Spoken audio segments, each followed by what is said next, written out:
ఇక్కడ మీకు ప్రీవియస్ వీడియోలో భగవద్గీతది మీకు క్లైమాక్స్లో మీకు ఎండింగ్లో ఇచ్చిన ఏమని కరెక్ట్ ఫిగర్ తగిలినప్పుడు కంట్రోల్ చేసుకోవాలంటే ఒకటి కాదు 100 భగవద్గీతలు చదవాలి. కరెక్ట్ ఫిగర్ తగిలినప్పుడు కంట్రోల్ చేసుకోవాలంటే ఒకటి కాదు 100 భగవద్గీతలు చదవాలి.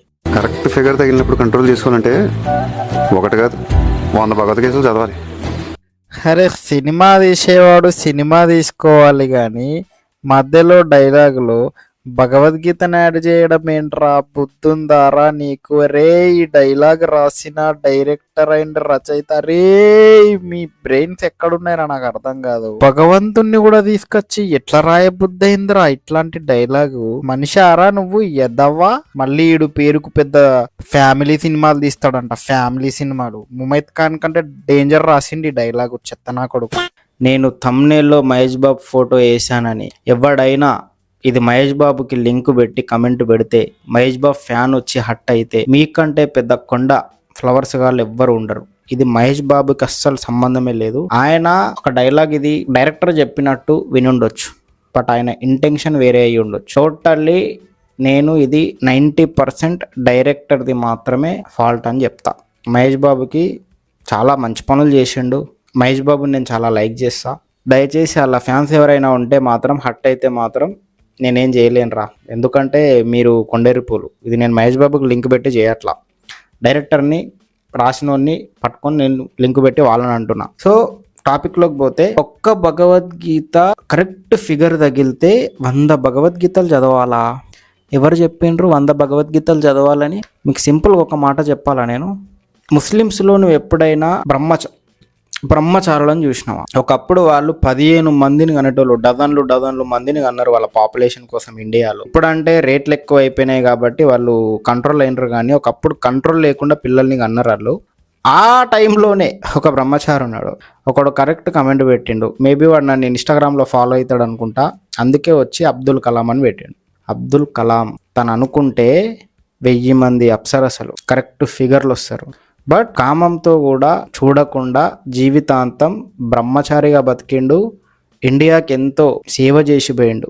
ఈరోజు మనం స్ట్రాంగ్ ఉన్నాము అంటే దాంట్లో అబ్దుల్ కలాం కూడా ఒక కారణం, మన దేశమే స్ట్రాంగ్ ఉండడానికి. ఆయన ఎవరి వల్ల ఇన్స్పైర్ అయ్యి ఉన్నాడు, దేని నుంచి ఇన్స్పైర్ అయ్యి ఉన్నాడు? భగవద్గీత. 100 భగవద్గీతలు అవసరం లేదు, ఒక్కటి చాలు, సగం చాలు, గుర్తుపెట్టుకోండి.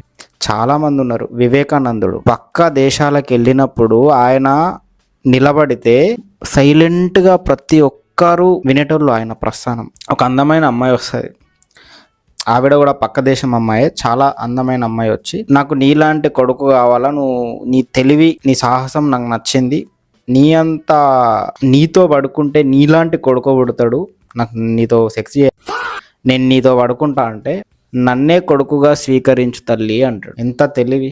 నీలాంటి కొడుకు నాకు కావాలి అంటే ఒక అందమైన అమ్మాయి వచ్చి ఆఫర్ ఇచ్చినా కూడా నన్నే కొడుకుగా స్వీకరించు తల్లి అన్నాడంటే ఎంత కంట్రోల్ ఉండాలరా. బ్రహ్మచారిగా బతికిండు, ఇన్స్పైర్డ్ బై భగవద్గీత. ఒకటి చాలు, 100 భగవద్గీతలు అవసరం లేదు, 100 కరెక్ట్ ఫిగర్లు ఉన్నా కానీ.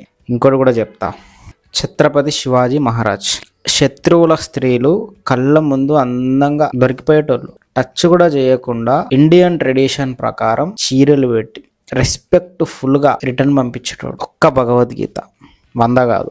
అండ్ మహాభారతం పైన తెలిసినోడికి కూడా అర్జునుడికి ఊర్వశి వచ్చి ఓపెన్ ఆఫర్ ఇస్తుంది, చాలా అందంగా ఉంటుంది, టెంప్ట్ చేయడానికి ట్రై చేస్తుంది, అందాలను విరవోస్తుంది, మృదువుగా మాట్లాడుతుంది, 1% కూడా లొంగడు, పెద్ద పారాగ్రాఫ్ చెప్పి రిటర్న్ పంపిస్తాడు. ఒక్క భగవద్గీత. టైం వస్తే ఆ లెవెల్ ఆఫ్ కంట్రోల్ మనకు ఉండాలి. ఆ శాపం వల్ల అర్జునుడు సంవత్సరం గేలాగా బతుకుతాడు, అంటే ఉజ్జలాగా బతకాల్సి వస్తుంది. అయినా కూడా ఆ శాపంని స్వీకరిస్తాడు కానీ లొంగడు. ఇది మహాభారతంలో ఇన్వాల్వ్ అయిన టాపిక్. అండ్ ఇంకా చాలా మంది ఉన్నారు, ఇప్పుడు కూడా ఉన్నారు, మీకు ఇస్కాన్లో కనిపిస్తారు, ప్రతి చోట కనిపిస్తారు. Inspired by Bhagavad Gita.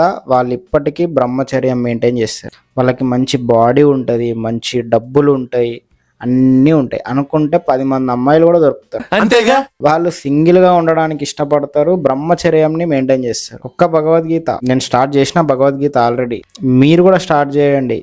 అంటే భగవద్గీత చదివినంత మాత్రాన మనం పెళ్లి చేసుకోము, బ్రహ్మచర్యలు ఉండిపోతామని కాదు. కంట్రోల్ వస్తుంది ఫీలింగ్స్ పైన, ఎమోషన్స్ పైన. ఇప్పుడు మనం లైఫ్లో మనం మ్యాథ్స్ నేర్చుకుంటాం స్కూల్లో, కాలేజ్లో. సో వీటికి కొన్ని సూత్రాలు ఉంటాయి, ఫార్ములాస్ ఉంటాయి. ఆ ఫార్ములాస్ మనం నేర్చుకుంటే మనం ఆ లెక్క చేయగలుగుతాం. ఎట్ ది సేమ్ టైం జీవితం కూడా అంతే. ఎమోషన్స్, ఫీలింగ్స్, బంధాలు, ఇవన్నీ థింగ్స్లో కొన్ని ఫార్ములాస్ ఉంటాయి. ఆ ఫార్ములాస్ నీకు భగవద్గీత నుంచి దొరుకుతాయి. అరే 10K సబ్స్క్రైబర్స్ కంప్లీట్ అయిన తర్వాత మనం చేసే కంటెంట్ వేరే ఉంటుంది, సబ్స్క్రైబ్ చేసుకో. ఆ ఫార్ములాస్ మనం తెలుసుకుంటే లైఫ్లో మంచిగా లీడ్ అవుతాం, మంచిగా లీడ్ చేయగలుగుతాం. ఫీలింగ్స్ పైన, ఎమోషన్స్ పైన కంట్రోల్ వస్తుంది. కృష్ణుడు అకేలా ఒంటరిగా బతికిండు. ఎందుకు బతికిండు? భగవద్గీత చెప్పింది ఆయన్నే కదా, చదివితే అర్థమవుతుంది. అండ్ మహాభారతంలో భగవద్గీత ఇన్వాల్వ్ అయింది కాబట్టి ఒక క్యారెక్టర్ ఉంటుంది.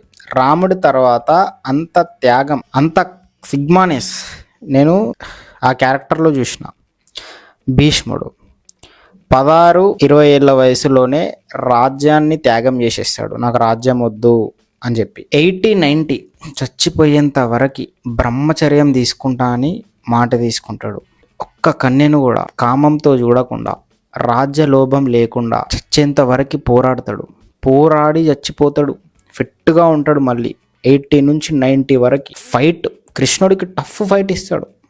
అండ్ ఇచ్చా మరణం, ఇష్టంతో చచ్చిపోతాడు. కొన్ని రోజులు బతికి చచ్చిపోతాడు. ఇట్లాంటి క్యారెక్టర్ నీకు ఎంటైర్ ఏ బుక్లో కనబడదు, అంత స్ట్రాంగ్ ఉంటుంది. వింటే తెలుసుకుంటే అబ్బో చాలా కంట్రోల్ వస్తుంది మన పైన, మనకి చాలా ఇన్స్పిరేషన్ వస్తుంది. ఇంకా వేరే వాటిపై పోనే పోదు, అంత ఉంటుంది.